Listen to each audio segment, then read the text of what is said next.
이 땅에 사는 모든 사람들에게는 다 고난이 있죠. 아마도 이 땅에 우리 인간들이 고난당하지 않고 살고 있다라는 사람은 아마 한 분도 안 계실 것입니다. 그만큼 우리들은 다 고난을 당하고 또 고통을 당하고 어려움 가운데 있는 그것이 누구에게나 이렇게 있는 일인데요. 전 세계적으로만 봐도 자연재해가 있고 또 전쟁이 있고 그리고 요즘은 또 경제적인 어려움이다, 인플레이션이다, 뭐 이런 소문들도 들려오고 있죠. 우리들이 흔히 부자들은 행복할 것이다, 고난이 없을 것이다 생각하지만 사실은 부자들도 고난을 당하고 있는 것입니다. 왜냐하면 건강에 문제가 있을 수 있고요. 또 관계의 문제도 있을 수 있죠. 예, 그러니까 고난은 꼭 힘이 없고 연약한 사람들에게만 있는 것이 아니라 부자도 고난을 받을 수 있고 또 힘이 강한 사람도 고난을 받을 수 있다 하는 것입니다.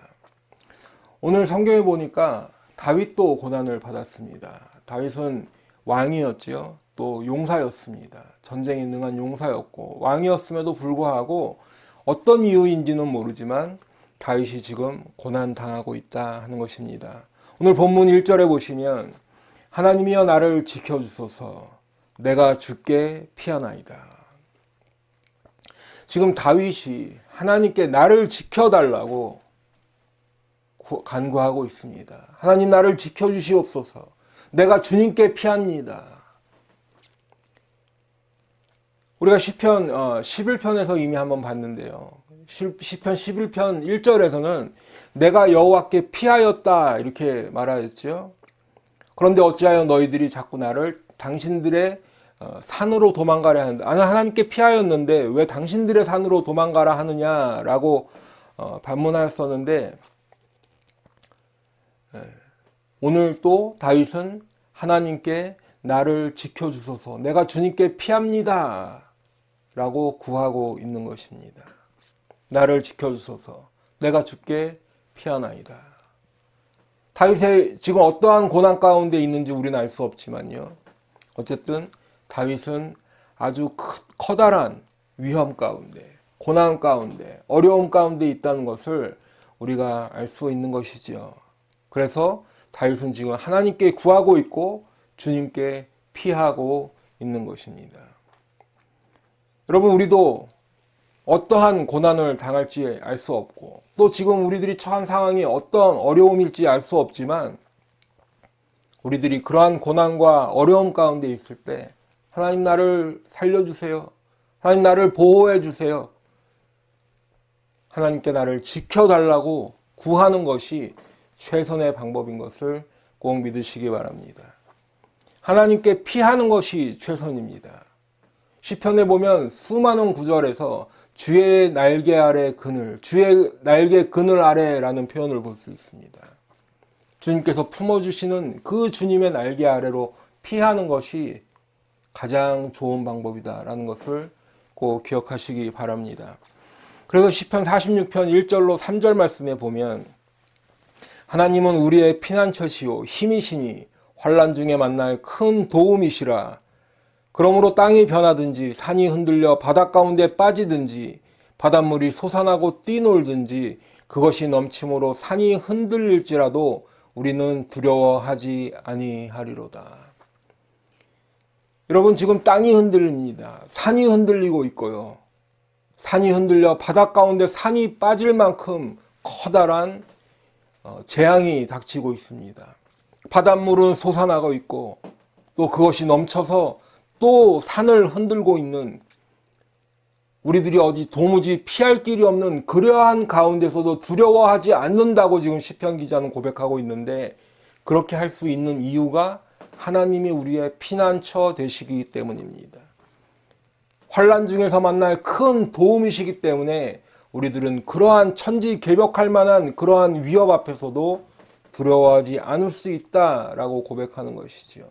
다시 말씀드리지만 하나님께 피하는 것이 가장 최선의 방법인 것을 꼭 기억하시기 바랍니다. 그래서 오늘 본문에 보면 이제 그 하나님께 피하고 받고 있습니다라고 하는 그 다윗의 믿음의 고백들이 나오는데, 다윗의 이 고난 가운데서 어떻게 다윗은 믿음을 가질 수 있었는가? 어떠한 믿음을 가질 수 있었는가? 본문에서 한번 살펴보면은요. 이제 2절에 보시면 내가 여호와께 아뢰되 주는 나의 주님이시오니 주밖에는 나의 복이 없다 하였나이다. 첫 번째로 지금 다윗의 믿음을 고백하고 있는 것이 주님은 나의 주님이시다. 하나님이 나의 주님이시다 하는 것이죠. 주밖에는 나의 복이 없다 하나이다 하는 것입니다. 여기서 지금 주는 나의 주님이시오니 하였는데요. 주님이라는 말은 여러분들 다 아시는 아도나이라는 단어입니다. 아도나이. 바로 내 주인이라는 의미입니다. 우리들이 주님께 찬양을 돌리고 주님께 간구하고 할 때 그 주라는 것이 바로 주님께서는 나의 주인이시다라고 하는 고백이지요. 그렇기 때문에 주님밖에는 나의 복이 없다 하는 것입니다. 주님께서 주신 것이 복이라는 의미가 아니라 주님 자체가, 하나님 자체가 우리의 복이 되신다. 내 복이 되신다라고 지금 다윗은 고백하고 있는 것이죠. 두 번째로는 3절에 보시면 땅에 있는 성도들은 존귀한 자들이니 나의 모든 즐거움이 그들에게 있도다. 하나님께 대한 믿음의 고백을 하였는데, 두 번째는 땅에 있는 성도들은 존귀한 자들이다. 존귀한 자들이라는 것은 왜 성도들을 존귀한 자들로 여기가 있는가? 바로 하나님께서 그들을 거룩한 백성으로 불러주셨기 때문에 지금 다윗도 성도들을 존귀하게 여긴다라는 것입니다. 여러분, 지난주에도 우리가 살펴봤지만 우리가 15장 4절에서 보면 여호와를 두려워하는 자들을 존대하며 라는 말씀을 함께 봤었죠. 여기서 지금 존대한다는 것과 오늘 지금 본문 3절에서 존귀한 자라는 것은 같은 단어입니다. 그러니까 성도들을 존귀한 자로 여기고 여호와를 두려워하는 자들을 존대하는 이유는 바로 그 위에 하나님께 대한 믿음이 있기 때문이죠. 주님께서 그들을 거룩한 자들로 백성으로 불러주셨기 때문에 존대하고 존귀히 여기는 것입니다. 여러분, 우리들이 예를 들어서 대통령의 왕의 자녀를 왕자라고 부르죠. 왕의 아들을 왕자라고 부릅니다. 공주라고 부릅니다. 딸들은요. 그래서 그 왕자와 공주를 이렇게 왕만큼은 아니지만 그래도 존대해주고 존귀하게 여겨주는 것은 왜 그렇습니까? 왕의 자녀이기 때문이죠. 왕이 그들을 아끼기 때문입니다. 땅에 있는 성도들은 존귀한 자들이라고 지금 고백하는 것도 바로 그 위에 하나님께서 계시기 때문이다 라는 것입니다. 세 번째로는 오늘 본문 4절에 보시면 다른 신에게 예물을 드리는 자는 괴로움이 더할 것이라. 나는 그들이 드리는 피의 전제를 드리지 아니하며 내 입술로 그 이름도 부르지 아니하리로다. 여러분, 지난주에 역시 봤던 망령된 자를 멸시하며 라는 말과 같은 맥락입니다. 지금 다윗은 다른 신들에게 예물을 드리는 자는 괴로움을 더할 것이라 하면서 그들이 드리는 피의 전제를 드리지 않는 것은 물론이고 입술로 그 우상들의 이름조차도 부르지 않겠다라는 것이죠. 하나님께서 가장 싫어하는 것이 바로 우상 숭배입니다.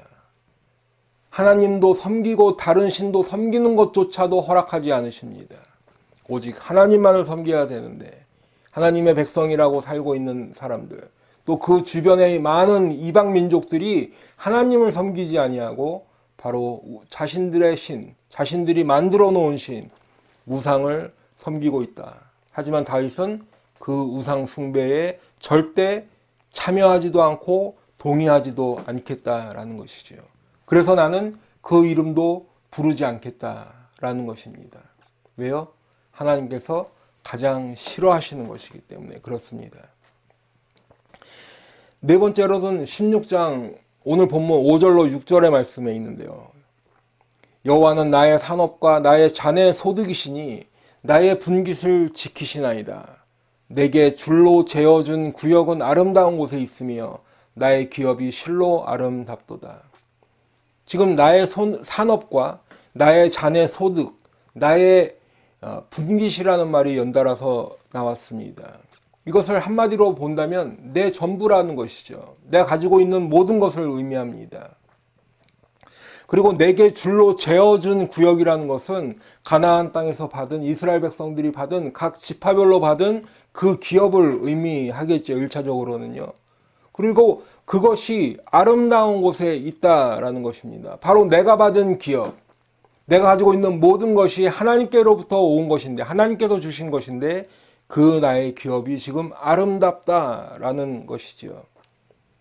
그러면 이것을 우리가 조금 더 발전시켜서 볼 수 있다면 지금 나의 기업, 바로 나의 영원하신 기업, 우리가 찬양도 하는데 나의 기업이신 하나님이 나의 전부다라는 고백인 것입니다. 오직 주님만이 내 모든 것 되신다라는 것이지요. 이 땅에 가지고 있는 재물이나 권력이나 명예 이런 것들 가지고 있을 수는 있지만 그런 것보다 더 위에 계신 분이 바로 주님이시고 그 주님이 나의 전부이시다라는 것을 고백하고 있는 것입니다. 이것이 바로 다윗의 믿음인 것이지요. 여러분, 그러면 다윗이 이렇게 고난 가운데에서도 지금 믿음을 지킬 수 있는 근본적인 이유가 있는데 그 방법이 무엇일까? 오늘 본문 7절에서 보시면요. 나를 훈계하신 여호와를 송축할지라 밤마다 내 양심이 나를 교훈하도다. 나를 훈계하신 하나님을 송축한다. 밤마다 내 양심이 나를 교훈한다라는 이 말씀은 바로 하나님의 말씀을 늘 가까이 하고 있다라는 고백입니다. 지금 밤마다 내 양심이 나를 교훈하도다 하면서 이 밤마다라는 표현을 쓰고 있는데 이 말의 뜻은 바로 밤에도라는 뜻이에요. 낮에는 뭐 말할 것도 없죠. 낮에 깨어있을 때는 말할 것도 없는데 밤에 잘기 위해 침상에 들어가서조차도 하나님의 말씀을 붙잡고 있다라는 것입니다. 계속해서 8절에 보시면 내가 여호와를 항상 내 앞에 모시며 그가 나의 오른쪽에 계심으로 내가 흔들리지 아니하리로다. 여러분, 지금 여호와를 항상 내 앞에 모신다라고 고백하고 있습니다. 어떻게 하나님을 내 앞에 항상 모실까요? 하나님은 절대 어떠한 하나님의 모형이라고 생각하는 것조차 허락하지 않으셔서 형상도 만들지 말라고 하셨는데, 그렇다고 내 집에 법궤를 들여다 놓을 수도 없는, 그런데 어떻게 하나님을, 여호와를 항상 내 앞에 모실 수 있는 것일까요? 그것은 바로 우리가 시편 19편 30절의 말씀처럼 주의 규례들을 내 앞에 두었나이다 라는 고백에서 그 답을 찾을 수 있습니다. 내 앞에 하나님을 모셨다라는 것은 바로 그 말씀을 붙잡고 있다라는 것이죠. 하나님의 말씀으로 가득 채워져 있다라는 것입니다. 주의 율법과 규례들을 내 앞에, 내가 항상 내 앞에 두었나이다. 하나님의 말씀을 날마다 가까이 하는 삶을 살고 있다는 것입니다. 그리고 그 말씀에 따라서 순종하는 삶을 살고 있다라는 고백이십니다.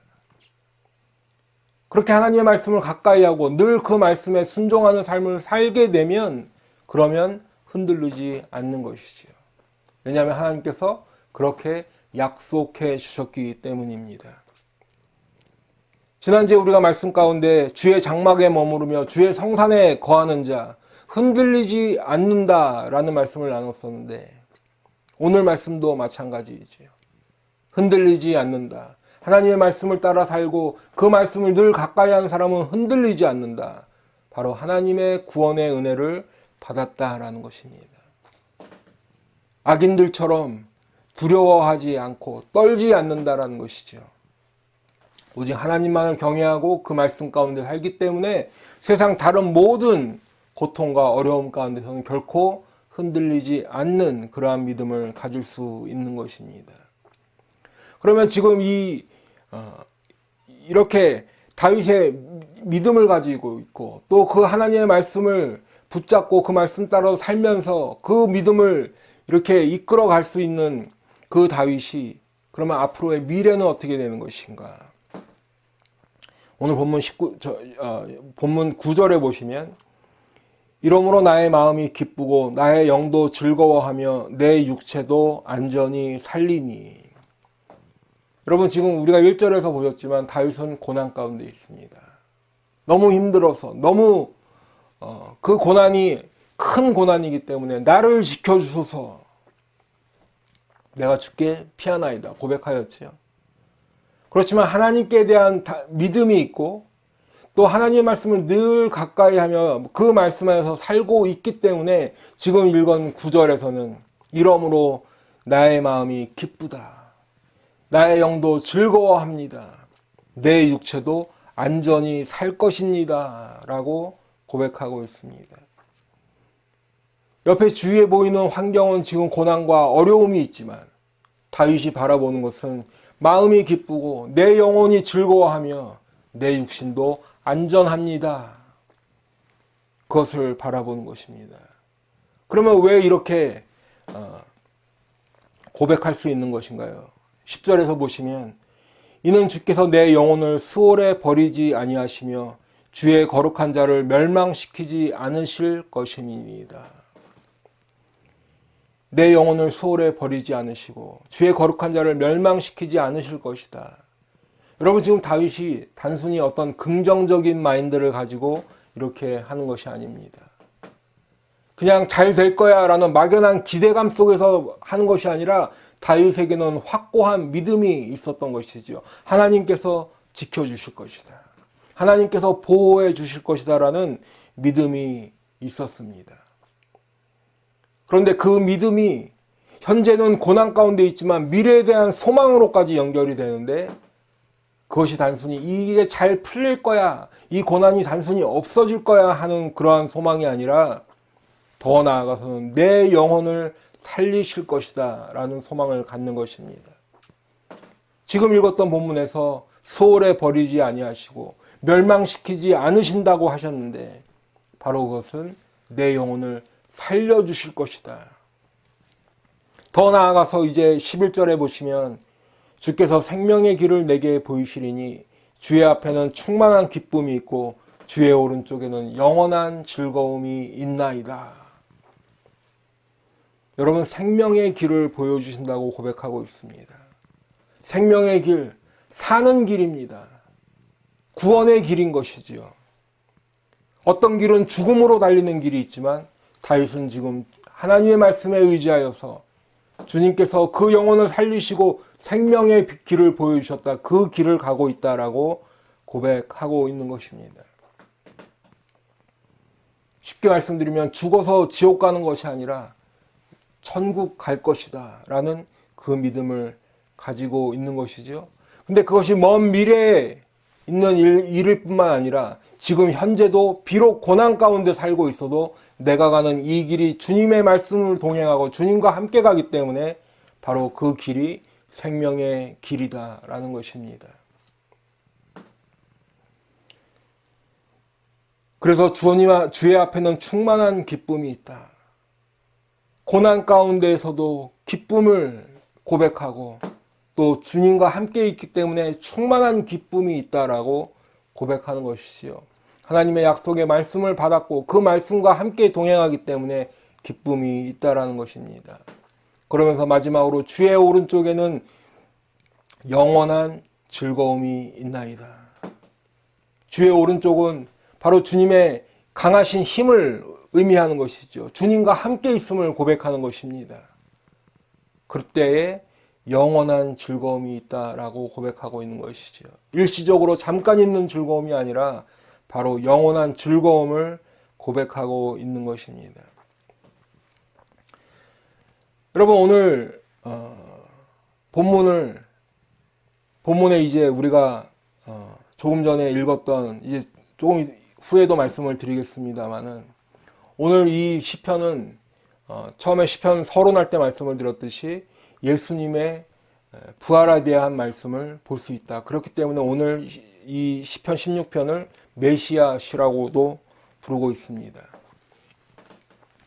그렇기 때문에 오늘 우리가 지금 다윗이 고백하는 고난 가운데서도 이제 그 믿음을 가지고 하나님께 대한 믿음을 가지고 살았고 그 말씀을 의지하면서 살았는데, 그래서 이제는 주님께서 생명의 비를 보여주시는 그 부활의 기쁨을 찬양하고 있는 이 말씀 속에서 우리가 예수님의 고난과 부활을 함께 좀 살펴보기를 원합니다.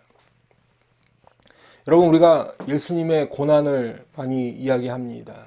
그리고 예수님의 고난이라고 하면 쉽게 십자가에서 십자가의 고난, 십자가의 겟세마네 동산에서 기도하시고 이제 십자가에 못 박히시기 직전까지 수많은 고초를 겪으시고 조롱을 당하시고 고난을 받으시고 또 십자가에서 못 박혀서 죽으시는 그것을 이야기하죠. 못이 박히고 창에 찔리는 그 아픔을 우리가 많이 떠올립니다. 물론 그전에도 예수님은 바리새인들에게 끊임없이 공격받으시고 어려운 일을 많이 겪으셨지만 가장 예수님의 고난의 절정이라고 하면 십자가의 고통이라고 할 수 있습니다. 여러분, 그런데 사실은 우리가 예수님께서 못에 박히시고 또 창에 찔리고 채찍에 맞고 이러한 아픔을만을 떠올리기가 쉬운데, 사실은 십자가의 고난이 그러한 것을 말하고 있지 않다라는 것입니다. 물론 우리 예수님은 우리들과 똑같은 육신을 가지셨기 때문에 당연히 아프셨죠. 고통을 느끼셨습니다. 채찍에 맞으실 때 피를 흘리셨고 못 박힐 때 그 고통은 이루 말할 수 없는 것이고, 창에 찔리실 때도 물과 피를 다 쏟으셨다 성경 기록하고 있는데, 그런데 예수님의 고난, 십자가의 고난은 바로 그것을 우리들에게 알려주시기 위한 것이 아니라 더 근본적인 십자가의 고난이 있다라는 것입니다. 두 가지만 먼저 말씀을 드리면, 첫 번째로 예수님께서 십자가에서 받으신 고난은 바로 죄 없으신 예수님이 죄 때문에 죽으시는 것 그 자체가 고난이요, 아픔이요, 고통이라는 것입니다. 여러분, 예수님은 우리와 똑같은 육신을 가지고 사셨습니다. 그래서 시장하시기도 하시고 오래 걸으시면 피곤하셔서 쉬시기도 하셨지만 성경은 분명히 죄가 없으신 예수님을 선포하고 있습니다. 하지만 예수님이 죽으신 이유는 예수님의 죄 때문에 죽은 것이 아니라 바로 우리들의 죄 때문에 죽으신 것입니다. 우리들의 죄를 담당하시기 위해 세상 죄를 지고 죽으신 주님이십니다. 그래서 겟세마네 동산에서 기도하실 때 이 잔을 내게서 지나가게 하옵소서라고 기도하였지요. 땀방울이 핏방울이 될 때까지 그렇게 간절히 기도하셨던 것입니다. 그렇기 때문에 사실은 예수님께서 죽으신 우리의 죄 없으신 예수님께서 우리의 죄 때문에 죽으시는 그 자체가 바로 예수님께서 지고 가신 십자가의 고난이다라는 것입니다. 두 번째는 하나님께 버림받으신 것이 고난입니다. 고통입니다. 아픔입니다. 여러분, 성부 하나님과 성자 예수님과의 관계는 아주 완전한 사랑의 관계이십니다. 우리들의 인간의 어떠한 숭고한 사랑을 비교를 한다고 해도 도무지 비교할 수 없는 그러한 사랑의 관계가 성부 하나님과 성자 예수님의 관계였지요. 그렇지만 예수님께서는 십자가에서 죽으셨는데, 바로 십자가에서 죽으셨다는 의미는 죄의 저주를 받으시고 죄의 형벌을 받으셨다라는 의미인 것이지요.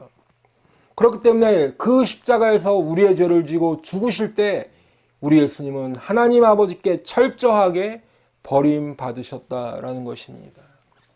그래서 우리 주님께서는 십자가에 달려서 엘리 엘리 라마 사박다니 나의 하나님 어찌하여 나를 버리시나이까 라고 부르짖는 것이었습니다. 그렇기 때문에 우리의 죄를 지시고 죄 없으신 주님이 죽으시는 것 자체가 십자가의 고난이고, 하나님으로부터 버림받으시는 것이 바로 예수님이 받으신 고난이었다는 것입니다. 하지만 그럼에도 불구하고 우리 예수님께서 십자가에서 죽으시고 버림받으시는 그 모든 것들이 바로 하나님의 뜻에 순종하여서, 하나님의 말씀에 순종하여서 이루신 것이다 라는 것입니다. 그렇기 때문에 우리 주님은 나의 원대로 마옵시고 아버지의 원대로 하옵소서라고 기도하였던 것이지요. 십자가에서 죽으시는 것까지도 예수님의 뜻이 아니라 바로 하나님 아버지의 뜻을 따라 십자가에서 죽으신 것입니다. 요한복음 12장 49절 말씀해 보시면 내가 내 자의로 말한 것이 아니요 나를 보내신 아버지께서 내가 말할 것과 이룰 것을 친히 명령하여 주셨다 말씀하고 있습니다. 예수님께서 이 땅에 오셔서 즉흥적으로 아무거나 말씀을 하신 게 아니라 아무거나 이루신 것이 아니라 바로 하나님께서 명령하셨다. 무엇을 말하고 어떻게 이루어갈지를 하나님께서 명령하셨고 우리 예수님은 그 하나님의 명령을 따라 순종하셨다라는 것을 보여주고 있는 말씀입니다. 요한복음 17장 4절 말씀에도 보시면 아버지께서 내게 하라고 주신 일을 내가 이루어 아버지를 이 세상에서 영화롭게 하였사오니 하나님 아버지께서 예수님을 이 땅에 보내시면서 어떻게 무엇을 하라고 하신 일을 우리 예수님은 순종하심으로 이 땅에서 이루어 주셨고 그래서 그 이루심으로 말미암아 하나님 앞에 영광을 돌렸다라는 것이 바로 지금 말씀입니다. 조금 전에도 말씀을 드렸지만 기본적으로 성부 하나님과 성자 예수님과의 관계는 사랑의 관계죠. 물론 성령님 삼위일체 하나님 모든 이 관계가 사랑의 관계입니다. 하지만 하나님께서는 우리 죄인들을 살리시려는 구원하시려는 이 구원 계획들을 가지고 계셨습니다. 그래서 그 일을 이 땅에 예수님을 보내심으로 계획하셨고 그리고 성자 예수님은 십자가에서 죽으심으로 하나님의 말씀에 순종하시고 하나님의 뜻에 순종하셔서 그 하나님의 구원 계획을 이루어 주시는 것입니다. 그런데 예수님께서 십자가에서 죽으신 것으로 끝이 아니죠. 십자가에서 죽으신 것으로 끝이 아니라 바로 사망 권세를 이기시고 부활하셨다라는 것이 우리가 믿는 것입니다. 사망 권세를 깨뜨리고 죽음에 머물러 계시지 아니하고 그곳에서 살아나셨다. 예수님이 장사된 그 무덤이 빈 무덤이 되었다라는 것입니다. 사도행전 2장에 보면 하나님께서 죽은 자 가운데서 살리셨다라고 말씀하고 있고 그가 사망에 매여 있을 수 없음이니라 말씀하고 있습니다. 하나님의 뜻을 따라 십자가에서 죽으셨지만 그것이 끝이 아니라 바로 하나님 아버지께서 살리시고 그가 사망에 매여 있을 수 없음이라고 성경은 말씀하고 있는 것이죠. 오늘 본문 10절에 보시면 주의 거룩한 자라는 표현이 나옵니다. 그 주의 거룩한 자라는 것은 바로 1차적으로는 다윗 자신을 말하고 있는 것이죠. 그래서 주의 거룩한 자를 주의 거룩한 자는 멸망하지 않을 것이다. 1차적으로는 다윗을 이야기하겠지만 그 거룩한 자라는 것을 영어 성경으로 보게 되면 대문자로 써 있는 것을 볼 수 있습니다. 홀리 원을 대문자로 썼죠. 그래서 이 말에 숨겨져 있는 의미는 바로 그 홀리원, 거룩한 자라는 것은 메시아를 의미하고 그리스도를 의미한다라고 볼 수 있습니다.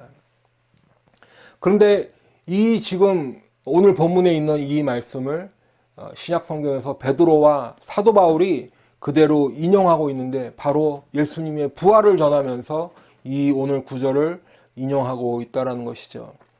여러분 사도행전 2장 25절부터 28절에 보시면 오늘 본문 16편 8절로 11절의 말씀을 그대로 인용하고 있는 것을 볼 수 있습니다. 그런데 지금 거룩한 자를 말씀드렸던 이 오늘 본문 10절의 말씀을 사도행전 2장에서는 27절에서는 이렇게 말씀하고 있는데요. 이는 내 영혼을 음부에 버리지 아니하시며 주의 거룩한 자로 썩음을 당하지 않게 하실 것이미로다.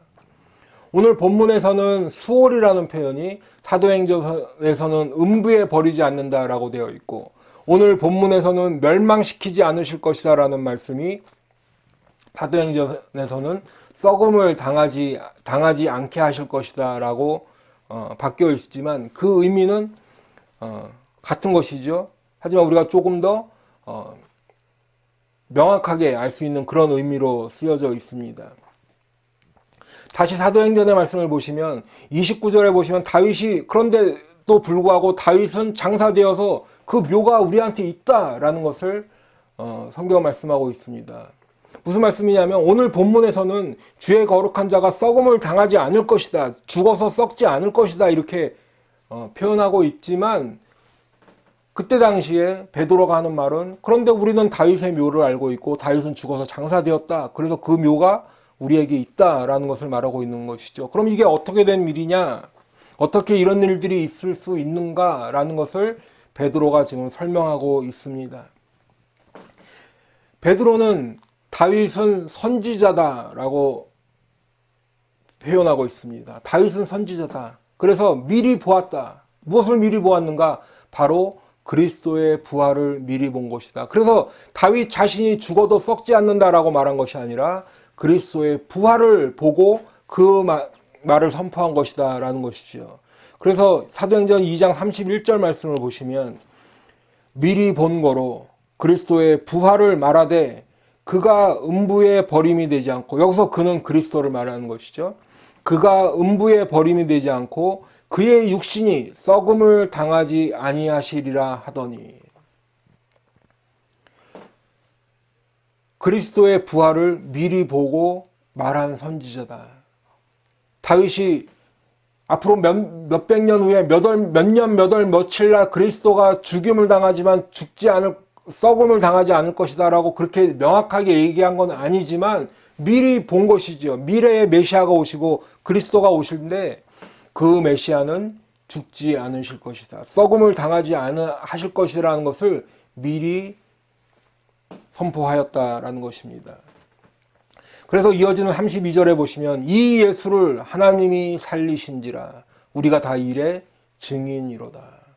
그 예수님이 십자가에서 죽었는데 하나님께서 그 예수를 성경에 오늘 본문에서 예언하였던 것처럼 썩지 않고 죽음에서 부활시키셨다, 살리셨다.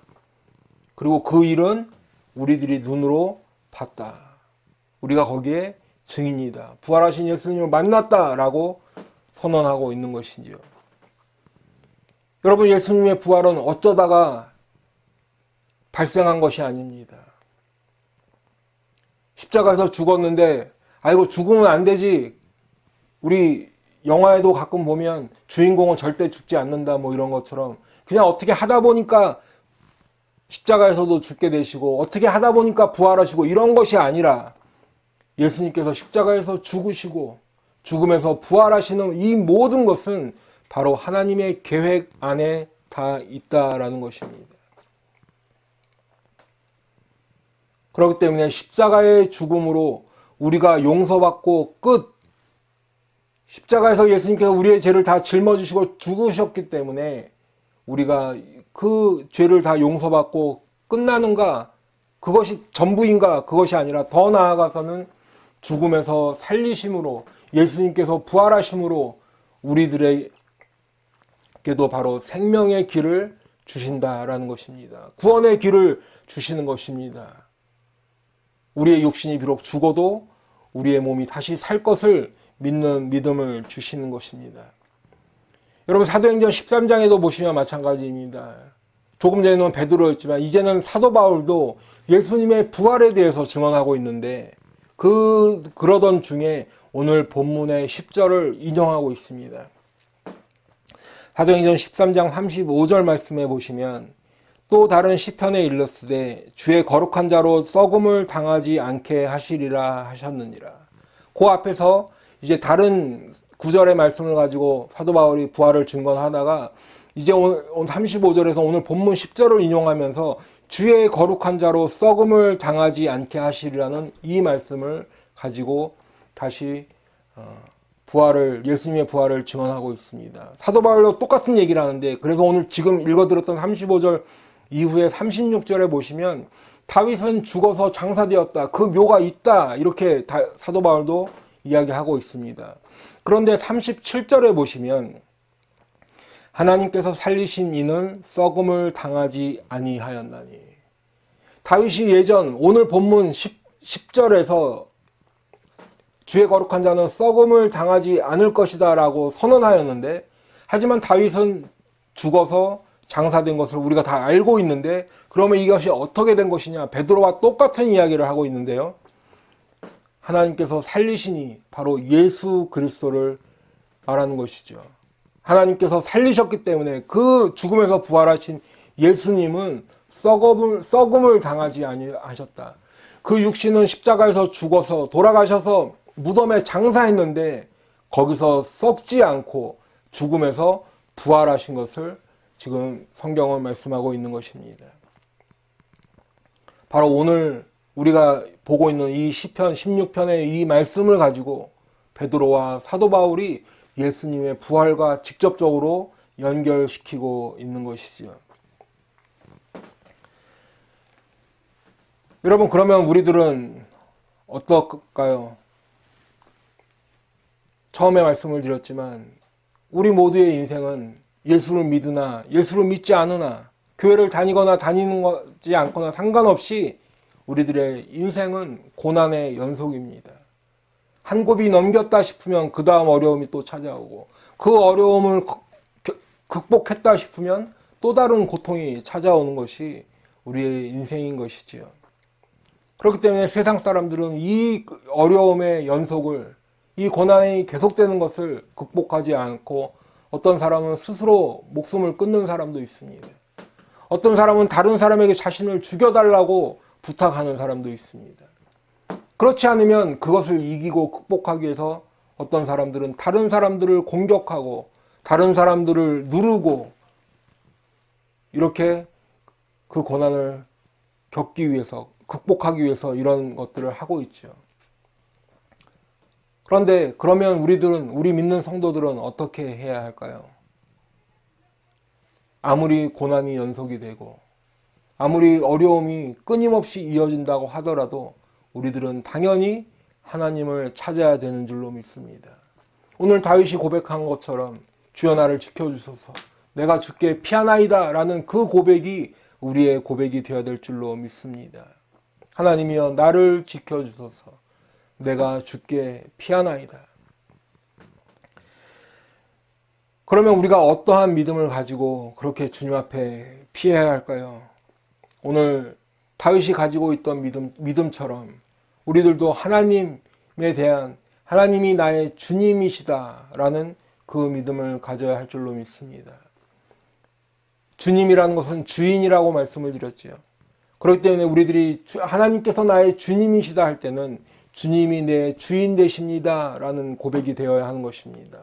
주님께서 내 삶의 주인 되십니다 라는 고백이 되어야 하는 것입니다. 두 번째로는 성도들을 존귀하게 여겨야 하는 것이죠. 하나님께서 거룩한 백성으로 삼아주셨기 때문에 우리들도 서로 성도들끼리 존귀하게 여겨야 하는 것입니다. 반면에 세상 사람들은 성도들을 업신여깁니다. 심지어는 조롱하기도 합니다. 더욱 큰 어려움을 주기도 하지요. 하지만 우리들은, 성도들은 서로 간에 귀하게 여기고 존귀히 여겨야 할 줄로 믿습니다. 하나님께서 그 위에 계시기 때문입니다. 지금 하나님은 나의 주인이시다라는 고백과 성도들을 귀하게 여기는 것을 우리가 간략하게 요약해 보면 신약성경에서 예수님이 가르쳐 주신 대로 하나님을 사랑하고 내 이웃을 내 몸과 같이 사랑하라는 이 말씀으로 우리가 축약할 수 있겠습니다.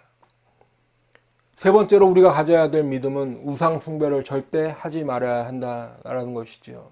다윗의 고백과 같이 그 이름도 부르지 말아야 하는데, 그 우상을 숭배하지 말아야 되는 그것이 진짜 우상을 숭배하지, 눈에 보이는 우리가 우상이라고 할 만한 그러한 신들도 섬기지 말아야 할 뿐 아니라 우리가 관념적으로 가지고 있는 우상, 하나님보다 우리가 더 앞세우고 더 의지하고 하는 것들,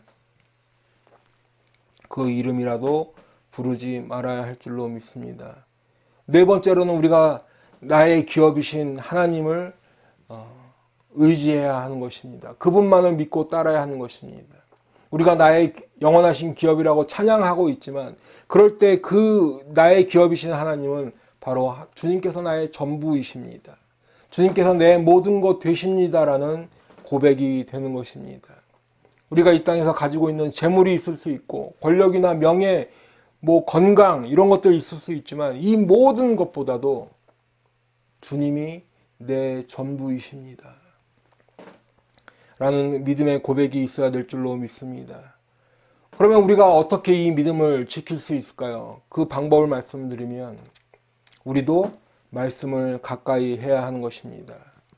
우리가 시편 1편에서 복 있는 사람은 오직 여호와의 율법을 즐거워하며 주야로 묵상한다 이렇게 말씀하고 있는데 우리들도 날마다 하나님의 말씀을 더욱 가까이 하고 날마다 그 말씀을 묵상하며 그 말씀을 따라 살아야 할 줄로 믿습니다. 여러분 요즘은 성경은 이 세상에서 가장 많이 팔린 베스트셀러라고 하고 있지만 실제적으로 교인들, 성도들이 성경을 읽지 않는 시대입니다. 모르긴 몰라도 설문조사를 해보면 아마도 교회에 앉아있는 성도들 가운데 50% 이상은 성경을 평생 한 번도 읽지 않고 그렇게 살아가는 정도로 요즘 성도들은 성경을 읽지 않습니다. 그렇기 때문에 우리 교회에서는 새벽 기도회 때 1년에 1독을라도 최소한 할 수 있도록 매번 말씀을 읽고 기도하고 있지요. 주일 강해 설교도 말씀을 장별로 쭉 따라가면서 하는 강해 설교를 하고 있습니다.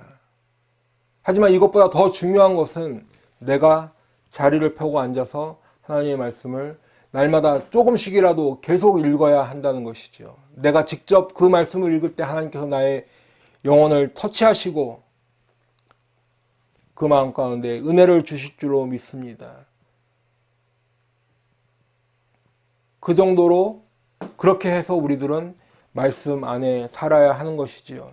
일주일에 한번 교회 와서 설교 한번 듣는 것으로 말씀이 아니라 늘 말씀을 가까이 해야 한다는 것입니다. 그래서 하나님의 말씀이 내 심령 속에 채워져 있을 때 우리들이 고난을 당하고 어려움을 겪고 위기를 맞을 때 그것을 극복할 수 있고 넘어갈 수 있다는 것입니다. 그 고난을 감당할 수 있다는 것이지요. 우리가 말씀을 읽지 않고 어떻게 하나님의 뜻을 깨닫고 어떻게 하나님의 섭리를 알아 나갈 수 있겠습니까? 말씀 안에서 하나님의 뜻을 발견하고 말씀 안에서 주님을 만나고 주님의 섭리를 깨달아 살아야 할 줄로 믿습니다. 그렇게 될 때 우리들은 고난 가운데서도 감사하며 살아갈 수 있죠. 고난 가운데서도 주님을 찬양하며 살아갈 수 있는 것입니다. 왜냐하면 그 고난이 전부가 아니라 그 고난 뒤에서 역사하시는 그 고난 뒤에 우리에게 생명의 길을 열어주시는 그 주님을 볼 수 있기 때문입니다. 또 한 가지는 말씀에 순종하는 것이죠. 여러분 말씀을 많이 읽고 많이 아는 것이 능사가 아니라 바로 하나님의 말씀에 순종하고 그 말씀을 따라 사는 것 이것이 중요하다. 말씀을 많이 아는 것이 믿음이 아니라 바로 순종하는 것이 믿음이고 믿음이 있는 사람은 그 말씀에 순종하는 사람이 믿음이 있는 사람이다라는 것을 꼭 기억하시기 바랍니다. 사랑하는 우리 성도 여러분, 우리들이 예수 믿는 궁극적인 이유가 무엇일까요? 바로 궁극적인 소망, 우리들이 이유는 바로 천국 가는 것이겠죠. 그것을 다른 말로 표현하면 영생의 부활을 라고 할 수 있겠습니다.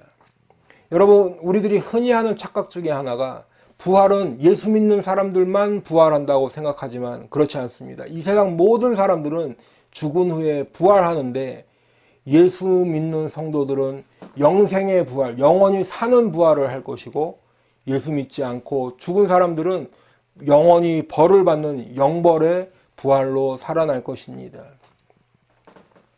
그렇기 때문에 우리들은 예수님께서 죽음에서 살아나신 것과 같은 그 주님의 부활에 동참해야 될 줄로 믿습니다. 우리들의 부활은 바로 영생의 부활이 되어야 하는 줄로 믿습니다. 그래서 예수님의 부활과 또 우리 성도들이 받아야 하는 그 부활을 잘 표현해주고 있는 말씀이 고린도전서 15장 12절로 22절에 있는데, 조금 길지만 제가 여러 설명을 드리는 것보다는 이 말씀을 한번 같이 읽는 것이 훨씬 더 도움이 될 거라 생각합니다. 한번 같이 읽도록 하겠습니다. 그리스도께서 죽은 자 가운데서 다시 살아나셨다 전파되었거늘 너희 중에서 어떤 사람들은 어찌하여 죽은 자 가운데서 부활이 없다 하느냐. 만일 죽은 자의 부활이 없으면 그리스도도 다시 살아나지 못하셨으리라. 그리스도께서 만일 다시 살아나지 못하셨으면 우리가 전파하는 것도 헛것이요 또 너희 믿음도 헛것이며 또 우리가 하나님의 거짓 증인으로 발견되리니 우리가 하나님이 그리스도를 다시 살리셨다고 증언하였음이라. 만일 죽은 자가 다시 살아나는 일이 없으면 하나님이 그리스도를 다시 살리지 아니하셨으리라. 만일 죽은 자가 다시 살아나는 일이 없으면 그리스도도 다시 살아나실 일이 없었을 터이요. 그리스도께서 다시 살아나신 일이 없으면 너희의 믿음도 헛되고 너희가 여전히 죄 가운데 있을 것이요. 또한 그리스도 안에서 잠자는 자도 망하였으리니 만일 그리스도 안에서 우리가 바라는 것이 다만 이 세상의 삶뿐이면 모든 사람 가운데 우리가 더욱 불쌍한 자이러라. 그러나 이제 그리스도께서 죽은 자 가운데서 다시 살아나사 잠자는 자들의 첫 열매가 되셨도다. 사망이 한 사람으로 말미암았으니 죽은 자의 부활도 한 사람으로 말미암는도다. 아담 안에서 모든 사람이 죽은 것 같이 그리스도 안에서 모든 사람이 삶을 얻으리라. 아멘. 여러분, 부활, 다시 살아났다라는 것은 그 전제가 죽음이라는 것입니다. 죽었기 때문에 다시 살아났다, 부활이라는 말이 성립이 되는 것이죠. 예수님께서 부활하셨다라는 것은 십자가에서 죽으셨다라는 것이 전제가 되는 것입니다. 그렇기 때문에 십자가만 따로 띄어서 말할 수 없고 부활만 따로 띄어서 말할 수 없는 것이지요. 십자가와 부활은 하나로 같이 가야 되는 것입니다. 그렇기 때문에 성경은 우리들에게 십자가에서 죽으신 그 예수님을 믿으라 라고 말씀하시면서 동시에 우리 자신도 그리스도와 함께 십자가에서 죽어야 된다라고 말씀하고 있습니다.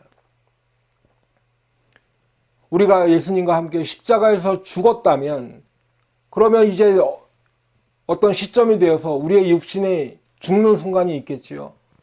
비록 그렇게 우리의 육신은 죽을 그 시간이 되었어도 우리의 영혼은 죽지 않고 영생할 것이다 라는 것이 성경에서 말씀하는 것입니다.